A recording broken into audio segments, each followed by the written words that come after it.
ഭഗവത്ഗീത പഠനത്തിനായി ഭാരതീയ വിചാര കേന്ദ്രത്തിന്റെയും ഗീതാ സ്വാധ്യായ സമിതിയുടെയും നേതൃത്വത്തിൽ ഗീതയാനം ഏകദിന സെമിനാർ നടത്തി. VSSC മുൻ ഡയറക്ടർ ഉണ്ണികൃഷ്ണൻ നായർ, മാതാ അമൃതാനന്ദമയി മഠത്തിലെ ബ്രഹ്മചാരി അച്യുതാമൃത ചൈതന്യ, ഭാരതീയ വിചാര കേന്ദ്രം ഡയറക്ടർ R. സഞ്ജയൻ, സ്വാഗത സംഘം ചെയർമാൻ ഡോക്ടർ അജിത് നീലകണ്ഠൻ തുടങ്ങിയവർ പങ്കെടുത്തു.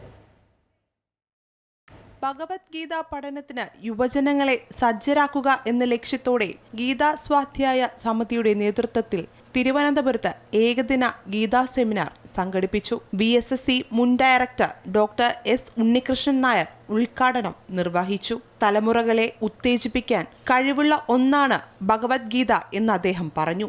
ഭഗവത്ഗീത മോക്ഷത്തിന്റെ ശാസ്ത്രവും ജീവിത വിജയത്തിന്റെ മാർഗവുമാണെന്ന് മാതാ അമൃതാനന്ദമയി മഠത്തിലെ ബ്രഹ്മചാരി അച്യുതാമൃത ചൈതന്യ പറഞ്ഞു.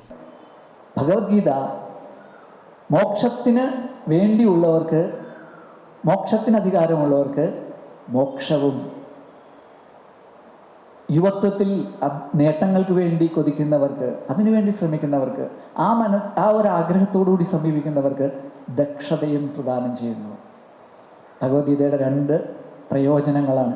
ഇത് വലിയൊരു വിഷയമാണ്. നമ്മുടെ ശാസ്ത്രങ്ങളെല്ലാം തുടങ്ങുമ്പോൾ ഗ്രന്ഥ പ്രയോജനം എന്താണെന്നുള്ളൊരു ചർച്ചയുണ്ട്.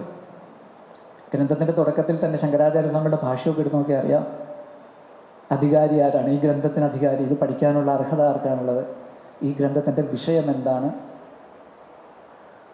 ഈ ഗ്രന്ഥത്തിൻ്റെ പ്രയോജനം എന്താണ്, പിന്നെ സംബന്ധം എന്താണ്, ഇതിന് അധികാരമുള്ളവന് ഈ വിഷയമായിട്ട് എന്ത് സംബന്ധം, ഈ അധികാരമുള്ളവന് ഈ പ്രയോജനമായിട്ട് എന്ത് സംബന്ധം, ഈ വിഷയത്തിന് ഈ അധികാരിയായിട്ട് എന്ത് സംബന്ധം, വിഷയത്തിന് പ്രയോജനമായിട്ട് എന്ത് സംബന്ധം, അങ്ങനെ സംബന്ധം, ഇങ്ങനെ 4 വിഷയങ്ങൾ എല്ലാ ഗ്രന്ഥങ്ങളുടെയും തുടക്കത്തിൽ ചർച്ച ചെയ്യും. അനുബന്ധ ചതുഷ്ടയം എന്നാണ് പറയുന്നത്. സ്വാഗത സംഘം general convener BS Basanthakumar, Bharatiya Vichara കേന്ദ്രം ഡയറക്ടർ സഞ്ജയൻ, സ്വാഗത സംഘം ചെയർമാൻ ഡോക്ടർ അജിത് നീലകണ്ഠൻ എന്നിവരും പങ്കെടുത്തു. അമൃത ന്യൂസ്, തിരുവനന്തപുരം.